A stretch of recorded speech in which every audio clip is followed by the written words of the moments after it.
Hello student, आज मैं आपको इस क्लास में मैथ का चैप्टर लेकर आया हूं, जो कि आपको हर एग्ज़ाम को लेकर बहुत इम्पोर्टेंट चैप्टर है। संख्या पद्धति, नंबर सिस्टम। ये चैप्टर एक ऐसा चैप्टर है, आपको यहाँ से एक नंबर 2 नंबर कम से कम आपको ये ज़रूर दिलाएगा। आपको हर एग्ज़ाम में इस चैप्टर से एक न एक क्वेश्चन ज़रूर देखने को मिलता है। तो ये सी-टेट के माध्यम से, यूपी टेट, सुपर टेट या फिर लेखपाल, CHL, CGL या अदरवाइज कोई भी प्रकार का एग्ज़ाम है आपके लिए यहाँ से ज़रूर 1 से 2 नंबर का क्वेश्चन ज़रूर देखने को मिलेगा। तो इस क्लास में पहले मैं आपको ये सिखाऊंगा कि नंबर्स आप कैसे पहचानोगे कि कौन से नंबर, कहाँ तक के नंबर, किस प्रकार के नंबर हैं। जैसे कि प्राकृतिक संख्याएं होती हैं या फिर अभाज्य संख्याएं, विषम संख्याएं, कई प्रकार की संख्याएं होती हैं। तो आप कैसे पहचान करोगे कि ये प्राकृतिक संख्याएं हैं या फिर आपकी अभाज्य संख्याएं हैं या पूर्ण संख्याएं हैं या फिर विषम है या फिर सम है। तो इन संख्याओं के बारे में जानकारी दूंगा, पूर्ण रूप से जानकारी दूंगा आपको, और फिर इसके बारे में आपके लिए ये सब जो आपके लिए संख्याओं के बारे में बताऊंगा। फिर उसके बाद अगली क्लास में इनके आधार पर ही आपको क्वेश्चन लेकर आऊँगा। पहले आप संख्याओं के बारे में समझिए कि कौन सी संख्या कैसी होती है, फिर आपको क्वेश्चन बेस आपको हर प्रकार के संख्याओं के आधार पर क्वेश्चन कराऊंगा। तो देखिए, पहला पॉइंट लेकर चलते हैं आपके लिए। पहले प्रकार की जो संख्याएं हैं आपकी, सबसे पहला देखिए, सबसे पहला पॉइंट ले लीजिए, प्राकृतिक संख्याएं।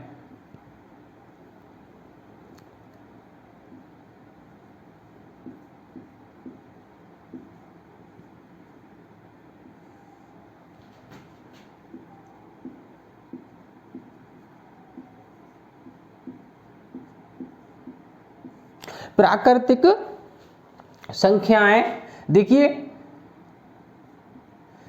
ये टॉपिक जो है संख्या पद्धति बहुत महत्वपूर्ण टॉपिक है एग्जाम के बेस पर। इससे आपको जरूर क्वेश्चन देखने को मिलते हैं, दो नंबर कम से कम। तो देखिए, आपके लिए प्राकृतिक संख्याएं कौन सी होती हैं।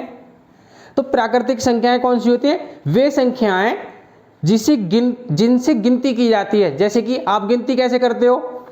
जैसे साधारण रूप से आप किसी को सिखाते हैं, जैसे आपके घर पे छोटा बच्चा होता है तो आप बोलते हैं गिनती पढ़ो। तो कैसे सिखाते हो उसके लिए? ऐसे ही तो बोलते हैं, जैसे कि 1 2 3 4 5 6 7 8 9 10 मतलब आगे तक, मतलब सीरियल क्रम से जो आप गिनती पढ़ते हो, 1 से किसी को सिखा रहे हो, अपने घर पे छोटा बच्चा है उसके लिए पढ़ा रहे हो, या फिर तो उसके लिए प्राकृतिक संख्याएं के आवेश पर ही आप सिखाते हैं उनके लिए। क्योंकि बच्चा जो सीखेगा शुरू से 1 2 3 4 5 6 7 8 9 10 या 1 2 3 4 5 6 7 8 9 10 इस तरीके से सीखेगा। तो वे संख्याएं जिनसे गिनती की जाती है प्राकृतिक संख्याएं कहलाती हैं। प्राकृतिक संख्याओं को हम n से जानते हैं। प्राकृतिक संख्याओं को हम n मतलब नेचुरल नंबर हैं। तो इनको जो प्राकृतिक संख्याओं को निरूपित किया जाता है n के द्वारा। तो प्राकृतिक संख्याएं कौन कौन सी होती हैं? तो देखिए, प्राकृतिक संख्याएं कौन कौन सी होती हैं। आप प्राकृतिक संख्याओं को लीजिए, जैसे कि एक तो आपका 1 हो गया, 2 हो गया, 3 हो गया, 4 हो गया, 5 हो गया, एंड इधर आपका आगे तक नहीं लिख सकते क्योंकि संख्याओं का कोई अंत नहीं है, संख्याएं इन्फिनिट होती हैं। तो आपकी 1 से लेकर अनंत तक की संख्याएं आपकी क्या कहलाती हैं? प्राकृतिक संख्याएं कहलाती हैं। तो आप पहचान सकते हो ना कि प्राकृतिक संख्याएं कौन कौन सी हैं। तो प्राकृतिक संख्याओं पर आपको क्वेश्चन इस तरीके से बन सकता है, जैसे कि आपसे बोल दिया, इस पर क्वेश्चन ले ले, छोटा सा है। तो देखिए, इस पर क्वेश्चन करेगा एक, मान लो 20 तक की संख्याएं, 20 तक की प्राकृतिक संख्याओं का योगफल कितना है। तो कैसे पता करेंगे आप? देखिए 20 तक की संख्याओं का, जो 20 तक की प्राकृतिक संख्याएं हैं, 20 तक की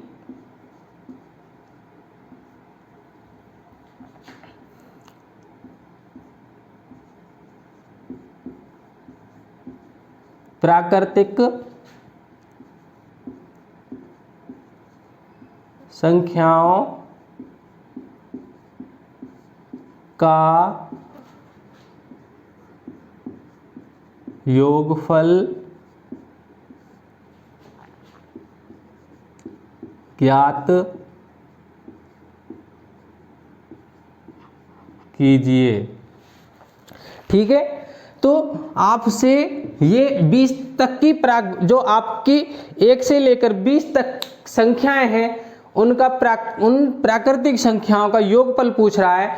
तो क्या आप एग्जाम में इस तरीके से जोड़ोगे? जैसे कि आपसे 1 से 20 तक की प्राकृतिक संख्याओं का योगफल पूछ रहा है, तो क्या आप इस तरीके से करेंगे? 1 + 2 + 3 प्लस डॉट डॉट, यहाँ तक आप 20 तक करेंगे?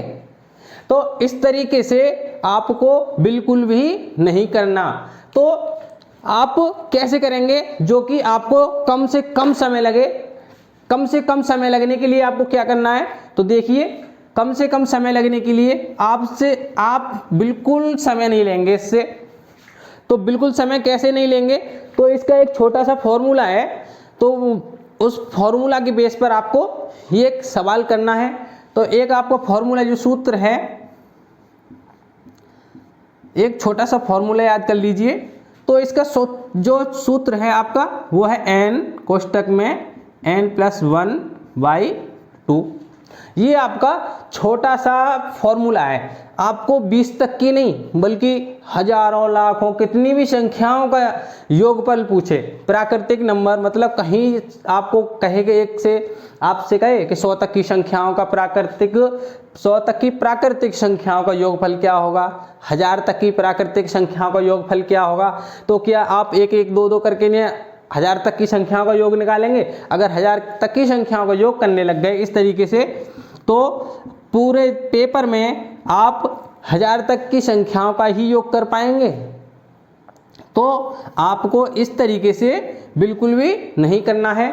तो आपको करना है इस तरीके से। अब देखिए, आपकी संख्या है 20 तक की प्राकृतिक संख्या, तो n बराबर हम मान लेंगे, n बराबर आपका कितना है? 20।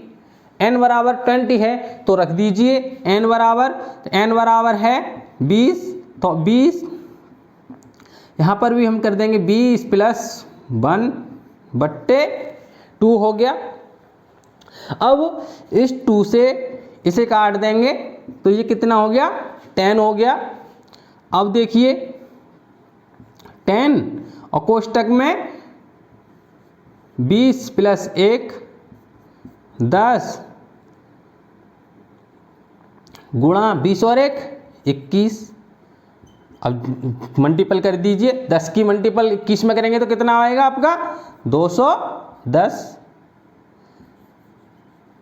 ये क्या होगा आपका? ये आपका 210 आंसर हुआ। 1 से 20 तक की प्राकृतिक संख्याओं का योगफल क्या हुआ? 210 हुआ।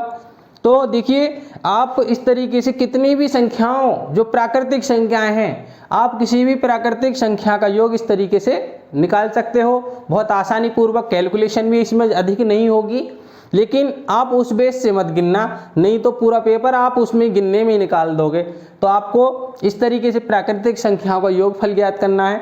तो देखिए, अब नेक्स्ट संख्या देखिए कि नेक्स्ट संख्या कौन सी है। तो आप इस तरीके से किसी भी संख्या का प्राकृतिक संख्याएं जो हैं, आप योगफल ज्ञात कर सकते हैं। नेक्स्ट देखिए,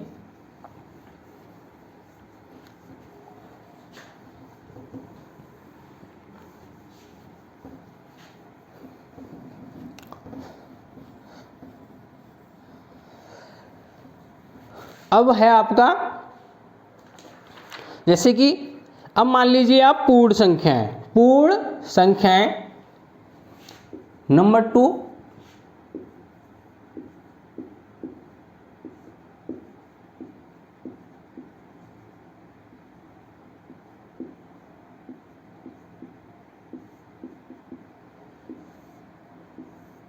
पूर्ण संख्याएं कौन कौन सी होती हैं। तो आप कैसे पता करेंगे कि पूर्ण संख्याएं और प्राकृतिक संख्या में क्या अंतर होता है। तो देखिए, मैंने आपको बताया था कि प्राकृतिक संख्याएं तो आपकी 1 से होती है, 1 2 3 अनंत इन्फिनिट तक होती है। तो आप पूर्ण संख्याओं, आपको जहां देखने को मिल जाएगी पूर्ण संख्याएं, तो वहां पर आपको 0 और बढ़ा देना है। तो आपकी ये पूर्ण संख्याएं हो गई।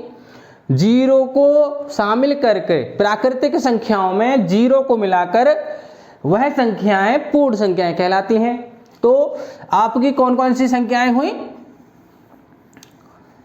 प्राकृतिक पूर्ण संख्याएं कौन सी हुई आपकी, पूर्ण संख्याएं हुई आपकी 0 1 2 3 4 5 6 और इन्फिनिट। तो आपकी 0 से लेकर इन्फिनिट तक जो अनंत है, अनंत तक के नंबर आपके ये क्या कहलाते हैं, ये पूर्ण नंबर कहलाते हैं, पूर्ण संख्याएं कहलाती हैं आपकी। तो आप पहचान सकते हैं ना कि पूर्ण संख्याएं कौन सी होती हैं। पूर्ण संख्याएं आपकी प्राकृतिक संख्याओं में 0 लगा दें तो वह संख्याएं पूर्ण संख्याएं कहलाती हैं। तो आप आसानी से पता कर सकते हो कि आपकी प्राकृतिक संख्याएं कौन सी होती हैं और पूर्ण संख्याएं कौन सी होती हैं। प्राकृतिक संख्याएं 1 से लेकर अनंत तक होने वाली संख्याएं प्राकृतिक होती हैं और उनमें हम 0 लगा दें तो वह संख्याएं पूर्ण संख्याएं कहलाती हैं। तो आपने ये समझ लिया। अब देखिए नंबर 3, तो भाज्य संख्याएं कौन कौन सी संख्याएं होती हैं। तो देखिए भाज्य संख्याएं कौन सी होती हैं, जो संख्या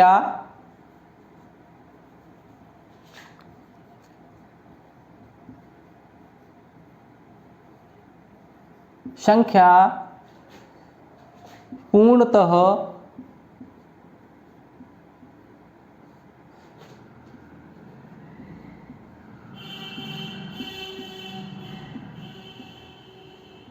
विभाजित हों,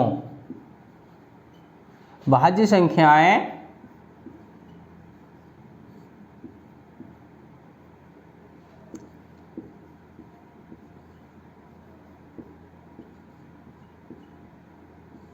भाज्य संख्याएं कहलाती हैं। क्या कहलाती हैं, वह जो संख्या पूर्णतः विभाजित हों, जो संख्याएं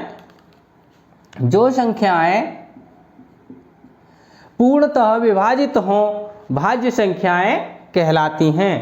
तो पूर्णतः विभाजित कौन कौन सी संख्याएं कहलाती हैं, कौन कौन सी संख्याएं जो होती हैं पूर्णतः विभाजित होंगी। तो देखिए आपका 4 हो गया, 6 हो गया, 8 हो गया, 9 हो गया, 10 हो गया, ध्यान पूर्वक सुनना, 10 हो गया, 12 हो गया और डॉट डॉट अनंत हो गया। तो भाज्य संख्याएं वह संख्याएं होती हैं जो पूर्णतः विभाजित हों। तो देखिए ये आपकी 2 से डिवाइड हो जाएगी, ये भी आप इसे 2 से भी कर सकते हो या 3 से भी कर सकते हो। ये आपकी 2 से हो जाएगी, ये आपकी 3 से डिवाइड होगी, ये 2 से और 5 से डिवाइड भी हो जाएगी, ये आपका 2 से भी होगा, 3 से भी होगा, 4 से भी होगा, 6 से भी होगा। तो पूर्णतः विभाजित हो रहा है ना। इसी तरीके से आप, इनका मतलब यही है जो कि वह संख्या जो पूर्णतः विभाजित हो बल्कि शेषफल ना बचे। शेषफल नहीं बचना चाहिए। आप 4 में भाग देंगे 2 का तो क्या शेषफल बचेगा, 6 में 2 या 3 से भाग दोगे तो क्या शेषफल बचेगा, 2 से डिवाइड करोगे 6 को तो 3 आएगा, शेषफल नहीं बचेगा मगर भागफल बचेगा। अब 3 से भाग दोगे 6 में तो क्या शेषफल बचेगा, बिल्कुल नहीं बचेगा, 2 भागफल होगा। 3 से 9 को काटोगे तो यहाँ 3 से 3 बार कट जाएगा। तो इसी प्रकार से पूर्णतः विभाज्य संख्याएं आपकी कैसी संख्याएं होती हैं, भाज्य संख्याएं होती हैं। आप समझ रहे होंगे कि आपको क्वेश्चन कैसे मिलेगा, आपको क्वेश्चन कैसे मिलेगा, तो कैसे पता करेंगे कि क्वेश्चन क्या होता है। तो देखिए, आपसे कोई क्वेश्चन पूछ लेगा कि इन यहाँ आपको प्रथम 5 नंबर जो पांच भाज्य संख्याएं हैं उनका योगफल क्या होगा। क्वेश्चन नंबर आपका इस प्रकार से हो गया, प्रथम 5 भाज्य संख्याओं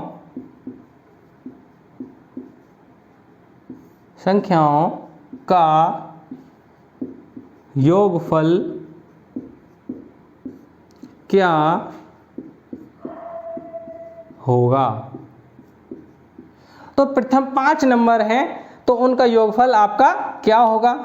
तो एक प्रथम नंबर आपका कौन कौन सा हो गया, जैसे कि देखिए प्रथम नंबर ये हो गया, सेकंड, थर्ड, फोर्थ और फिफ्थ, ये आपके 5 नंबर हैं प्रथम जो आपके भाज्य हैं और उनका योगफल ज्ञात करना है आपको। तो देखिए सबसे पहले लिख लीजिए 4 लिख लो, प्लस 6 लिख लो, 8, 9 और 10।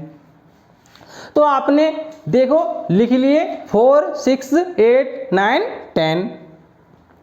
तो ये आपके पूर्णतः विभाज्य हैं जो प्रथम नंबर हैं। तो देखिए जोड़ लीजिए अब इनको, ये कितना हो गया, 6 और 4 10 हो गया, और ये आपका 10 हो गया। 9 और 8 कितना होता है, 9 और 8 आपका 17 होता है। ये 10 कितना होता है, 20, और 17 कितना होता है आपका 37।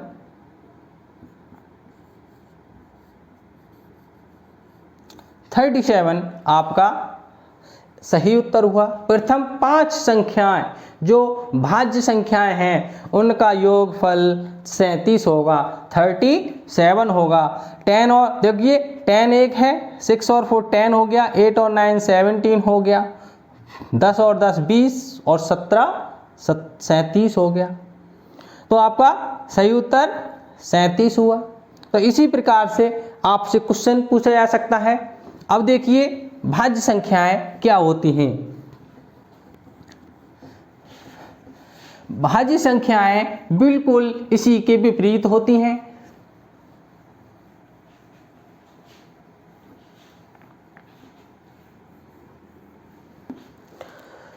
नंबर 4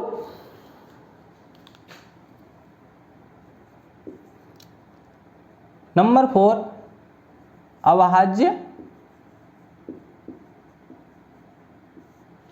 संख्याएं।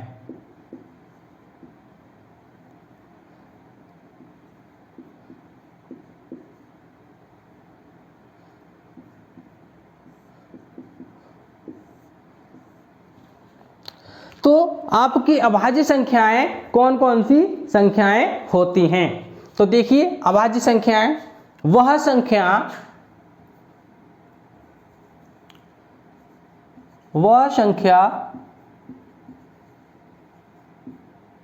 जो पूर्णतः विभाजित ना हो,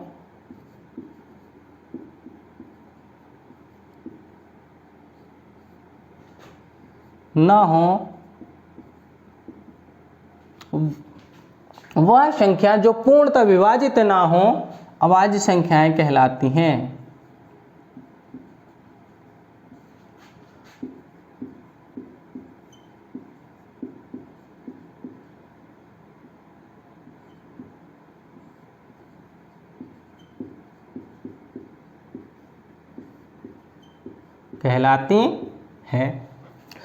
तो वह संख्या जो पूर्णतः विभाजित ना हो वह संख्या क्या कहलाती है, अभाज्य संख्याएं कहलाती हैं। तो देखिए कौन कौन सी संख्याएं अभाज्य होती हैं। यहां आपका 2 शामिल होगा, यहां पर 2 नंबर आपका अभाज्य होगा। और आपने देखा होगा कि भाज्य संख्याओं में 2 शामिल नहीं था। और देखिए यहाँ पर आपका अभाज्य में 2 शामिल होगा, 2 होगा, और जो नंबर हम छोड़कर चले थे भाज्य संख्याओं में, जो नंबर हम छोड़कर चले थे वो नंबर आपके यहाँ आ जाएंगे। जैसे 3 हो गया, 5 हो गया, 7 हो गया, 11 हो गया, 13 हो गया, और डॉट डॉट अनंत हो गया। अब आपको पता पड़ गया होगा कि इस तरीके के नंबर जो किसी संख्या से पूर्णतः विभाजित ना हो, एक को और स्वयं को छोड़कर, एक को और स्वयं को छोड़कर किसी अन्य संख्या, किसी तीसरी संख्या से विभाजित ना हो, वह संख्याएं अभाज्य संख्याएं कहलाती हैं। आपको यहाँ पर क्वेश्चन मिलेगा, प्रथम अभाज्य 5, प्रथम अभाज्य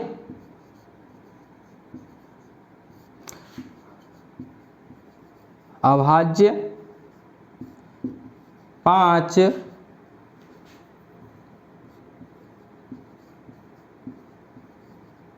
संख्याओं का योग होगा।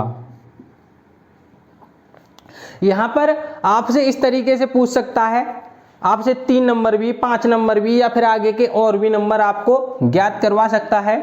तो देखिए आपको दिख रहा होगा पहला नंबर, दूसरा नंबर, तीसरा नंबर, चौथा नंबर और 5वां नंबर। इन 5 संख्याओं को यहाँ पर लिख लें। तो देखिए लिख ली 2 + 3 + 5 + 7 + 11। अब इनको जोड़ दीजिए, तो जोड़ दो। देखिए 11 ये हो गया आपका 11, 11 + 7 18, 18 + 5 23, 23 + 5 23 और 3 26, 26 और 2 28। ये आपका आंसर हुआ। तो आपको इसी प्रकार से क्वेश्चन मिल सकता है एग्जाम में। तो देखिए आपने समझा होगा कि अभाज्य संख्याएं हैं ऐसी होती हैं, पहचाना आपने कि अभाज्य संख्याएं कहाँ से शुरू होती हैं और कौन सी होती हैं। आपको विशेष ध्यान रखना होगा 2 का, क्योंकि 2 एक अभाज्य संख्या है। ये एक अपने से कटेगी और एक से कटेगी, अन्य तीसरी संख्या से विभाजित नहीं होगी, तो इसीलिए इसको अभाज्य का दर्जा दिया गया है। अब देखिए नेक्स्ट,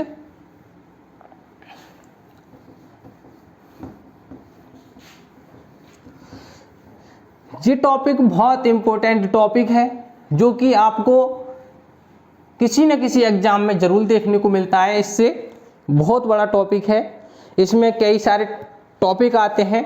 देखिए अब आपका पॉइंट है 5 नंबर, सम संख्याएं। सम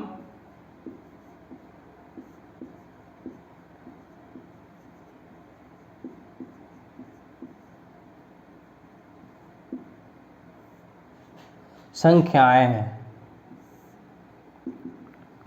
अब सम संख्याएं कौन सी संख्याएं होती हैं? सम संख्याएं वह संख्याएं होती हैं जो पूर्णतः 2 से विभाजित होती हों।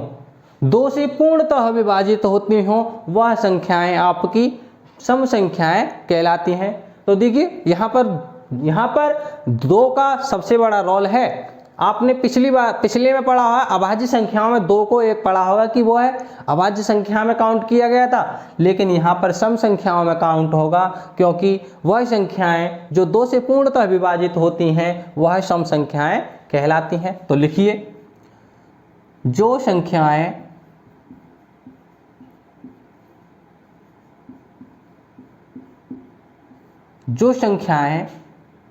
2 से पूर्णतः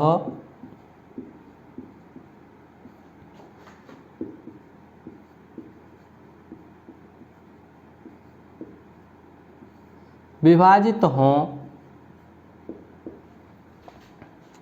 सम संख्याएं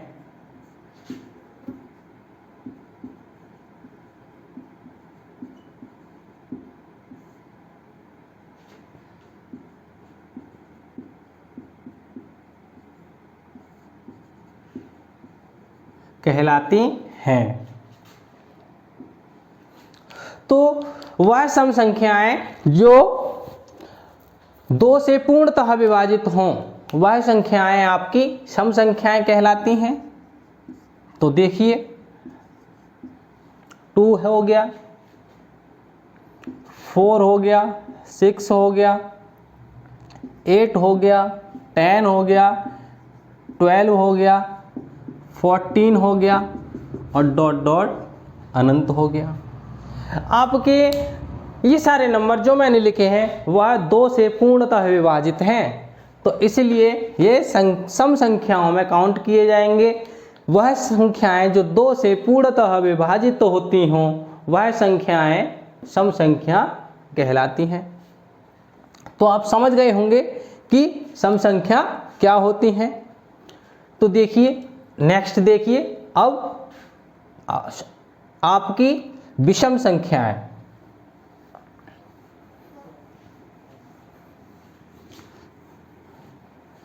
विषम संख्याएं इनके बिल्कुल विपरीत होती हैं। विषम संख्याएं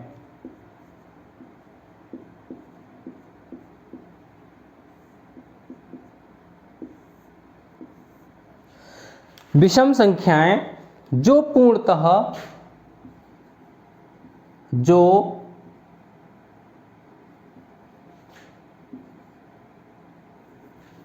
वह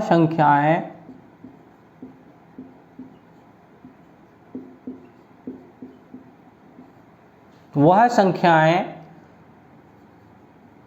जो 2 से पूर्णतः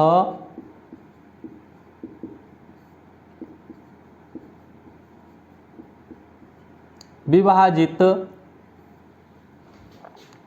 ना हो,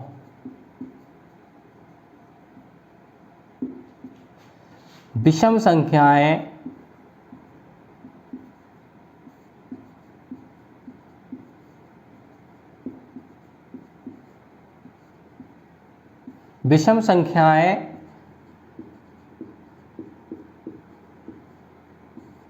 कहलाती हैं। वह संख्याएं जो 2 से पूर्णतः विभाजित ना हो, विषम संख्याएं कहलाती हैं। अभी मैंने आपको 2 से पूर्णतः संख्याएं जो 2 से पूर्णतः विभाजित होती हैं वह संख्याएं सम संख्या कहलाती थी, और वह संख्याएं जो 2 से पूर्णतः विभाजित ना हो वह संख्याएं आपकी विषम संख्याएं कहलाती हैं। तो देखिए आपकी विषम संख्याएं कौन कौन सी होंगी। आप एक बार रट लीजिए ये चैप्टर, पूरा चैप्टर बहुत इजी है, लेकिन आप अच्छे से पढ़ोगे तभी ये इजी है, नहीं तो ये चैप्टर अच्छों को फंसा देता है। तो देखिए आपके जो 2 से पूर्णतः विभाजित नंबर ना होंगे वह संख्याएं क्या कहलाएंगी, विषम संख्याएं। 3 हो गया, 5 हो गया, 7 हो गया, 9 हो गया, 11 हो गया और डॉट डॉट अनंत हो गया। तो आपके ये सारे नंबर देखे होंगे, आपने जो देख रहे हैं ये 2 से विभाजित नहीं हैं, इसीलिए ये संख्याएं क्या कहलाती हैं, विषम संख्याएं कहलाती हैं। तो आप देखिए जो मैंने आपको ये संख्याएं कराई हैं इन पे आधारित बेस क्वेश्चन कराऊंगा, अगली क्लास में कराऊंगा। फिलहाल ये क्लास में यहीं पर समाप्त करता हूं। अभी कुछ संख्याएं और बची हैं, उन संख्याओं को इससे अगली क्लास में लूँगा और फिर दोनों क्लासों के बचे क्वेश्चंस आपके लिए एक अलग क्लास में कराऊंगा, जो कि आपको इनसे आधारित बेस क्वेश्चन सारे के सारे क्वेश्चन कराऊंगा कि कौन सी संख्याओं पर किस प्रकार के क्वेश्चन आते हैं। तो ये क्लास यहीं पर समाप्त करता हूं। दोस्तों क्लास अच्छी लगी हो तो वीडियो को लाइक करें एवं चैनल को सब्सक्राइब करें। Thank you.